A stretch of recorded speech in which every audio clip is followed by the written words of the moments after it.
वायव्य मुंबईच्या निकालाचा वाद वाढल्याचं समजतंय, कारण ठाकरेंची शिवसेना कोर्टात जाण्याच्या तयारीत आहे.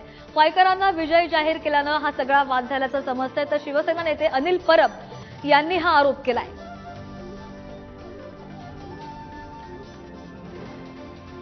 वायकरांना विजय जाहीर केल्यानं हा वाद झालेला आहे आणि शिवसेना नेते अनिल परब यांनी हा आरोप केलेला आहे. तर सीसीटीव्ही पुरावा तपासून कोर्टात जाणार असं सुद्धा त्यांनी म्हटलेलं आहे. निवडणूक मतमोजणीमध्ये घातपात झालाय. ठाकरेंची शिवसेना या संदर्भात कोर्टात जाण्याच्या तयारीत आहे. ठाकरेंच्या शिवसेनेचे उमेदवार अमोल कीर्तीकर यांनी आज जिल्हाधिकारी कार्यालयात भेट दिली आहे.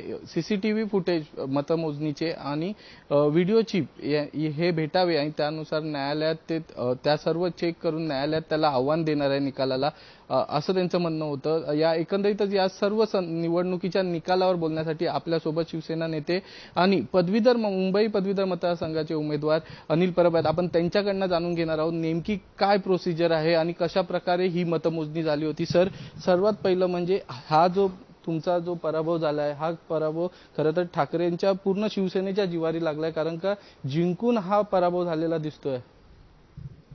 हा पराभव खरोखर आमच्या जिवारी लागलेला आहे एवढ्यासाठी, कारण या मतदारसंघामध्ये शिवसेनेने महाविकास आघाडीच्या कार्यकर्त्यांनी अतिशय मनापासून काम केलं होतं आणि लोकांपर्यंत पोचून मुंबईचा कौल आपल्या बाजूने घेण्याचा पूर्ण प्रयत्न केला आणि तो यशस्वी पण झाला होता.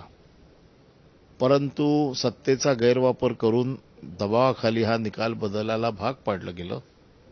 बऱ्याच वेळेला अमोल कीर्तीकर उमेदवार म्हणून जाहीर झाले अशा बातम्या आपण टीव्हीनेच दाखवल्या, परंतु शेवटच्या क्षणाला कोणाच्या दबावाखाली हा निकाल बदलला गेला, कसा बदलला गेला, याच्या बाबतीत आम्ही काल पूर्ण दिवस अभ्यास केला.